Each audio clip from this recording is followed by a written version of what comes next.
আসসালামু আলাইকুম বন্ধুরা, পবিত্র মাহে রমজানের শুভেচ্ছা ও অভিনন্দন। আশা করি আপনারা সবাই ভালো আছেন। আলহামদুলিল্লাহ, আপনাদের দোয়ায় আমিও ভালো আছি। বন্ধুরা, আমার হাতে যে ফোনটা দেখতে পারতেছেন, এই ফোনটাতে চার্জিংয়ের প্রবলেম।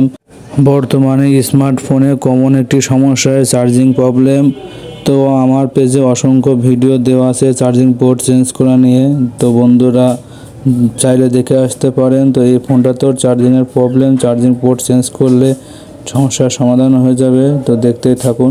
আর এখনও যারা আমার পেজটাতে লাইক কমেন্ট শেয়ার করেননি, দ্রুত করে ফেলুন।